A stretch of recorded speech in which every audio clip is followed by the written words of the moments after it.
I've come to the conclusion that on my own, I probably won't be able to afford a home in town. We're in a community where our wages are lower than the nation, but our housing costs are much higher. The American dream kind of dried up with the housing and lack of salary and income. I could pay $480 a month just in gas.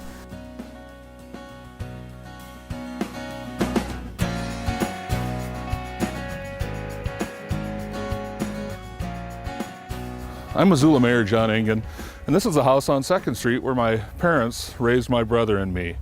It's a great neighborhood. We're close to McCormick Park, we're close to downtown Missoula, and we're close to Willard Elementary School, a short walk away. And the neighborhood was full of kids. One of the best parts was that my parents could afford the house. My dad was a printer, my mom stayed at home and took care of the family. They paid $14,500 for this house, and they were able to make a mortgage payment of less than $100 a month without expending their entire paycheck. Today they still live in the comfort of their own home, which doubles as a nest egg for them. That was the 1960s. Today's Missoula is not the same for young families or for anyone else looking for a home.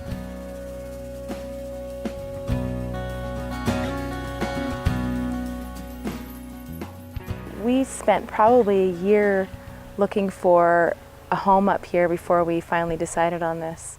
We barely looked at all in the Missoula area for that because we knew immediately that it was way out of our price range, that we were not going to be able to find anything like what we have now anywhere close to Missoula. The couple places that we did look at were over $1 million.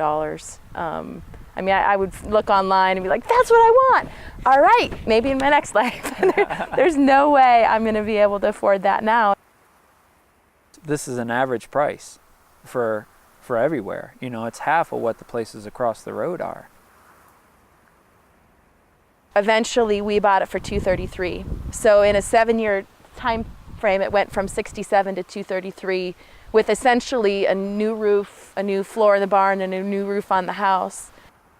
So it's a scary proposition to deal financially, you know, and make payments, especially when the market here is seeming like it's in California, but we're not getting California jobs and they're not California lifestyle. Like, it's still a long, cold, hard winter. When you think about that, we're in a community where our wages are lower than the nation, but our housing costs are much higher than the nation. Well, on a income of $54,000 at a 6% interest rate, which is the going rate right now through the Montana Board of Housing, that would limit them to about $165,000 sales price in a home. And I mean, I think we could sell those houses all day and all night, but there's just not a lot available in that price range. You can't buy a 3-bedroom house on a first-time home buyer loan in Missoula. So we had to definitely be willing to make a lot of sacrifices. And, you know, sometimes I think I might have bit off more than I can chew, but I know that I can get it done. People are in this community and trying to make it work. We need to provide incentives, programs, things that make it possible for those members of our community to live healthy, just like the rest of us.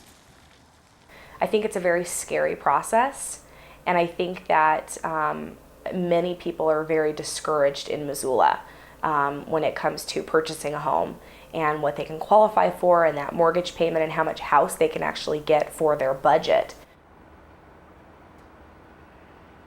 I saw 2 different times in Missoula where people at entry-level jobs could buy entry-level houses. And the one time was in 1972, where I bought a nice 2-story house for $19,000. Didn't even have a job yet.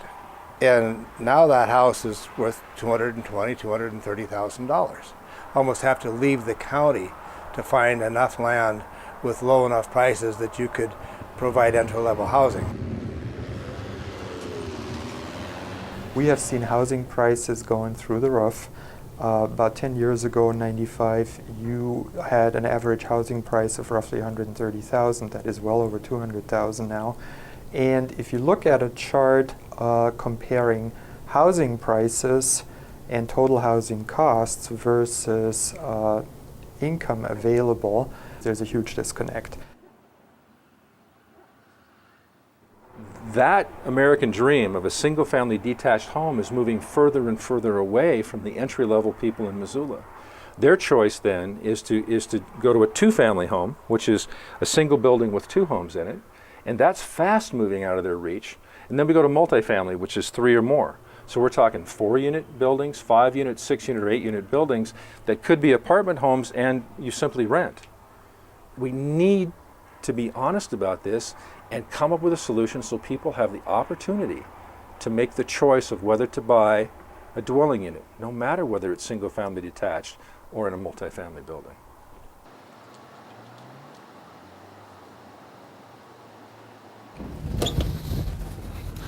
You know, one of the beauties of Missoula is that it's home to a variety of folks. People here are old and young, poor and rich, white collar and blue collar. They work as mechanics, doctors, teachers, store clerks, university professors, office staff, engineers, lifeguards, and a variety of other jobs. And we like that diversity. It makes our community real and interesting. But in the last couple of years, we've heard that recruiting employees is starting to become a challenge.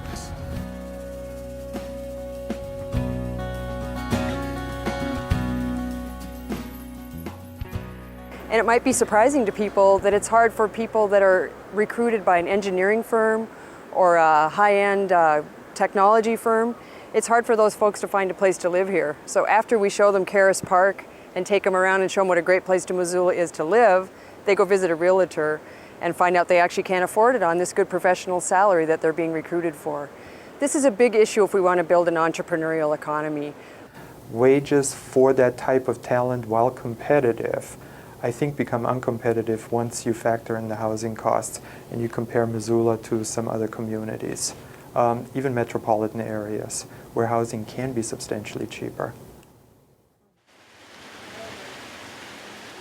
Employees remark to us their level of surprise and challenge to find affordable housing, despite being paid what they know to be market wages.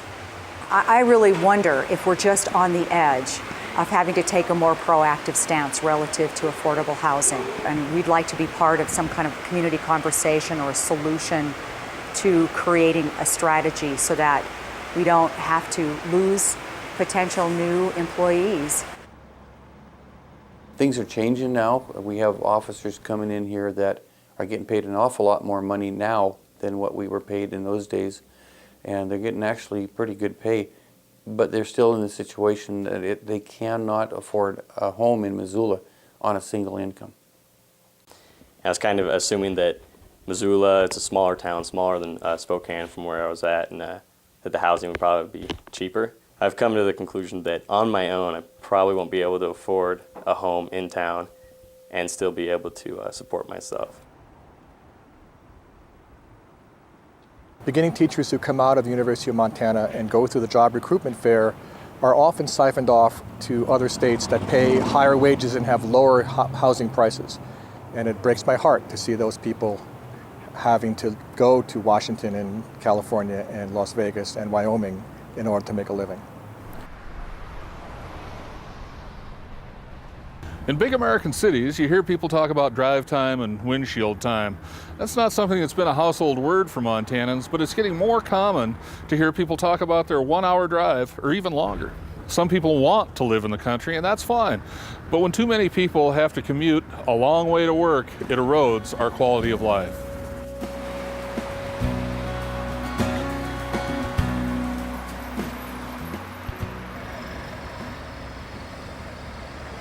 Everything's a drive. Of course, with the price of gas now, people who think they're saving by buying a house 30 or 40 miles from Missoula discover once they drive back and forth for a year or so on the wear and tear on the vehicles and the gas prices that they're not saving money. You know, if I drive my 85 truck that gets 10 miles to the gallon, I could pay $480 a month just in gas. I was new to the area, living in Montana for 4 short years when I first moved here, and I just wasn't exploring Montana at all. You know, you'd get home after work and after a long commute, And the last thing that you want to do is drive into Missoula to participate in any sort of community events. Teachers are better if they live in the community in which they teach. Teachers should be invested in their community. They should live here, participate in the economics, in the available arts and education opportunities, particularly in Missoula. And if you're living out of town, you spend an awful lot of time getting back and forth.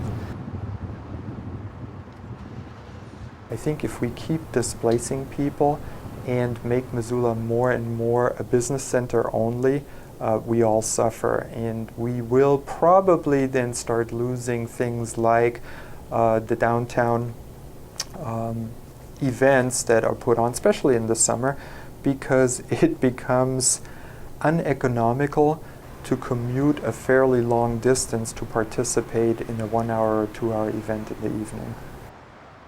It used to be we had a requirement to live within 4 air miles of the city limits. And due to the lack of affordable housing within that 4 air miles, it was changed to a 30-minute response time. And so now on Interstate 90 at 75 miles an hour, officers can live up to 30 minutes out, which puts you quite a ways out. You could actually live in Alberton. The unfortunate thing is typically in the history of our department, our firefighters lived within the city limits. They lived in Missoula, and they were an integral part of Missoula and the community they protect. And that is something that is changing. Obviously, if somebody lives in Florence or Stevensville, they don't have the same ties to our community. High housing prices affect more than our family budget. Now, my brother and I walked to Willard School when we were kids, but Willard is no longer the neighborhood school. Neither is Jefferson or Whittier or Central or half a dozen others. Neighborhoods aren't the same when housing prices are out of reach of young families and their children.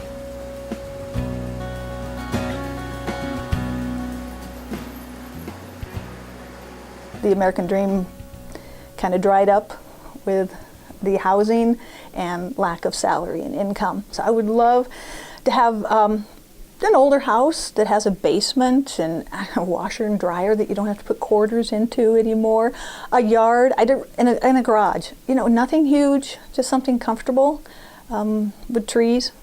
So that's my goal, but it seems like it's getting further and further away.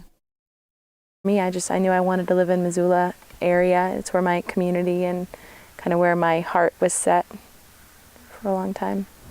The faces of affordable housing are people that we meet every day when we go shopping and when we go to get our physical checkup, when we go to the restaurants and things like that. We want to see people in our community stable. And we all love to live in Missoula, and we're all here for a reason. And if we don't have the people to work in hotels, motels, CNAs, young first-time teachers, bank tellers, people that work at the gas station, a whole number of what we call service-oriented employment, if we're not providing support for those people, both either through affordable rentals, but also through eventual home ownership, so they can build equity, buy a home, become a homeowner, move into middle class, we are losing out on why we love Missoula so much. A lot of us who grew up in Montana have to leave home to make enough money to move back, and the thought that it's our workforce, they're our neighbors. It's not. We have to have that diversity that Betsy talked about with the type of housing, because it's impossible to think that the grocery store clerks, the bankers, the firemen, we can't survive as a community without them. And when people understand that Missoula is a larger community than just their front porch or just their neighborhood, they'll take responsibility for that. We all live here and we all have something to offer. But when you have a taste of that ownership, and when you have a stake in something that your hands are in and something that you're making better or you're contributing to, it really allows you to open up your field of view and view the whole town as a community instead of just bits and pieces. You know, I think it's very unfortunate that people that work for the city can't afford to live in the city. I think that we should do all we possibly can to reverse that trend. We've just heard from a lot of folks in a short time. They've told us that high and rising housing costs in Missoula are challenging us in recruitment of workers and in economic development. Our housing prices are changing the quality of life of our city and causing some folks to wonder whether they can stay here and call Missoula their home for living and for working. The price of a single-family home is now out of reach for more than 3/4 of us, and that's just not acceptable. If Missoula values housing affordability and the vitality and diversity that it brings to our community, we must take action. During my lifetime, the community has come together to clean up our air, to protect our sole source aquifer, and to preserve our open spaces. And I know that we're capable of bringing the same level of effort and cooperation to bear on our community's housing problems. We need to ask ourselves some important questions as a community, and I think we need to answer those questions as well. There's no cookie-cutter approach. So identifying who needs affordable housing in our community is one of the first steps in really trying to build a program in Missoula so that folks can achieve the American dream. We need to work together as a community to decide where affordable housing and some other housing is appropriate. We also need to talk about what it looks like. We're talking about homes that folks can be proud of, that appreciate and value, that add to community. And finally, we need to ask a difficult question: how do we as a community help pay for affordable housing? And these are all very challenging questions, but I think Missoula is up to the task. And we'll be continuing to talk with folks throughout the community so that more of us can participate fully in our community through equity in housing.